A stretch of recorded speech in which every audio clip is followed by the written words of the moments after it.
revient à la mode parce que le consommateur redécouvre les valeurs d'antan.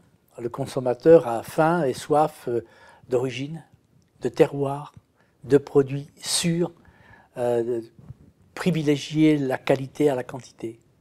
Et donc, nos vaches de race normande qui pâturent l'herbe en grande partie dans leur ration, avec lesquelles on leur veut un bien-être et non pas une hyper-productivité, mais un caractère extensif, on est à la mode. Oui, les Chinois ont voulu travailler avec nous pour deux choses.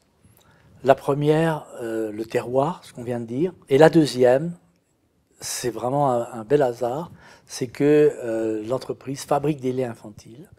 Donc on a une expertise depuis 60 ans à connaître le lait infantile, qui est une fabrication particulièrement délicate. Oui, c'est un gros investissement, hein, c'est 65 millions d'euros d'investissement global. C'est une surface au sol de 20 000 m², avec des outils qui doivent être à la pointe du progrès, qui doivent être agréés bien sûr par les services vétérinaires français, qui doivent être agréés aussi par les organismes étrangers, et je pense notamment chinois, qui sont particulièrement sévères et qui viennent agréer sur place et l'outil et la formule de fabrication. Un outil, par exemple, comme celui qu'on va faire, produit 4 tonnes à l'heure de lait infantile. C'est un label d'État. C'est le seul label des services de l'État. Et donc, ça met en valeur les entreprises qui ont un savoir-faire ancien, voilà, qui a été perpétué au fur et à mesure du temps.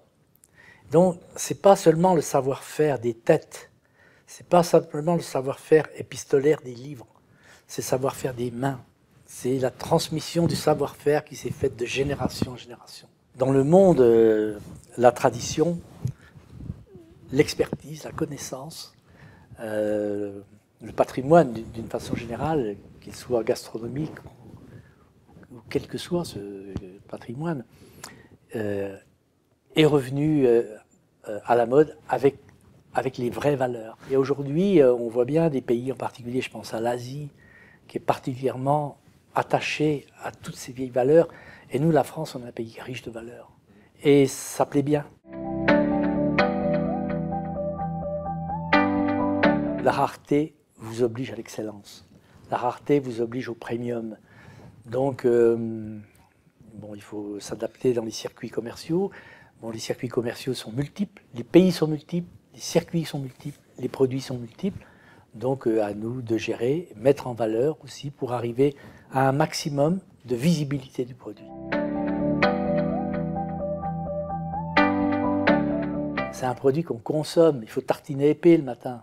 Il faut mettre du beurre, il faut en manger, si vous voulez. Donc il faut qu'il soit bon.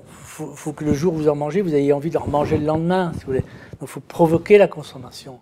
Donc il ne faut pas tomber dans l'exception. Je dis toujours cette expression, on consomme, ce n'est pas une relique, il faut en reprendre.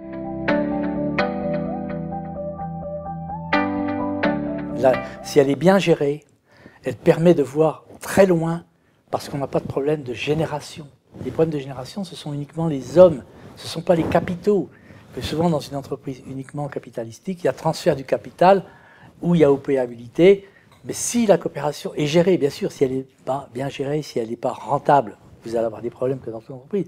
Mais si elle est bien gérée, l'homme va perdurer, l'esprit va perdurer, le capital ne va pas tuer la vision de l'entreprise.